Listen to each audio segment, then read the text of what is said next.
Now these fish have recently had white spot. Now I'm not seeing white spot on any of these fish right now, because what I'd be looking for is flicking and scratching, and I'm really not clearly seeing flicking and scratching. Now if I saw flicking and scratching, then I would be concerned that there is white spot. Now this tank did have white spot very recently, and it takes time for the immune system of the fish to come back after experiencing diseases like white spot. So it's not a matter of we've fixed the white spot, so now suddenly everything's okay. Because what happens is you fix the white spot, and then it takes 2 to 3 weeks for the immune system to start to return after a stressful situation such as exposure to diseases like white spot. And then it takes another sort of 2 to 3 weeks, depending on the species, depending on the fish, to actually get its immune system back again. So if it has experienced some colder weather or some extra stress or nutritional problems or anything else that may have lowered the immune system of the fish, aggression, that's a big thing, which can be an issue. And then the immune system goes down, then the fish catch white spot just like they literally can catch a cold. So if you have experienced white spot, it's really important to monitor the situation.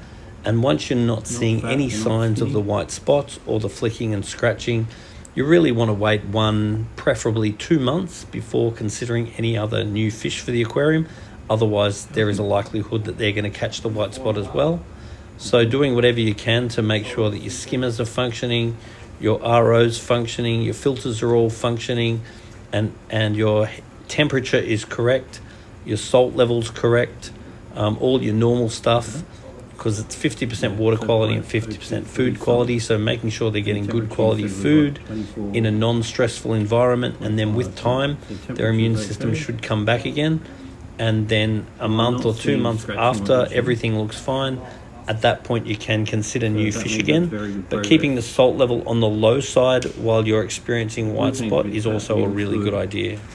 Now it's important that you turn off your protein skimmer and you remove any polyfilter while you're medicating, and also know that some fish are more sensitive to medication than others. Okay, so the way this is set up at the moment is it's coming from the tap, and then it's going in past the valve, and it's going into here.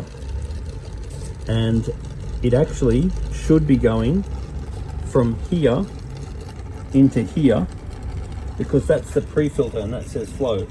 So the water goes that way, then it goes round this way, then it goes round that way, and then this one here with the tap on it is the one that goes off to the drain, and this one here is the RO, which needs to fall into the sump. So this is set up perfectly wrong, so I'll change it around now. So that one goes there, and then this one goes to drain, and then I'll be right. So if you ever get a little bit of electrical shock in your aquarium, what's great is to get a multimeter, and then to one at a time either switch off or one at a time switch on every power point until you find out where you're getting your leak from, because having electricity and water, definitely salt water, it's not the most fun thing. It's really important that we clean the inside of this neck twice a week if we want it to be actually effective. And then right now we've just turned it back on, so right now it's over skimming, so that'll very quickly fill up, and if that's getting cleaned then that's good. But if that just overflows and flows back into the tank again, then that does nothing at all. So if we want to reduce how much it's skimming up, then we can put a little valve on here and turn it down, or we raise the skimmer in the water, which really isn't an option here. So putting, oh here we go, there's the valve here. So let me just try closing this valve off,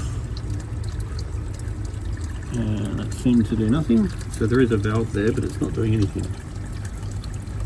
So that valve is fully closed now, but it's still skimming like crazy. So this valve isn't working. So if we put a valve on the end there, we could restrict the amount of water, air going in, and that'll stop it coming out. You don't have a valve in your car? No? What's the other one do? Oh, this one here is supposed to stop it, but it's not doing anything. Is it on the same line, is it? Well, yeah, so that there, you should be able to just screw that up and stop this, Right. but it's not doing anything. It doesn't stop the crap or something. Maybe, yeah.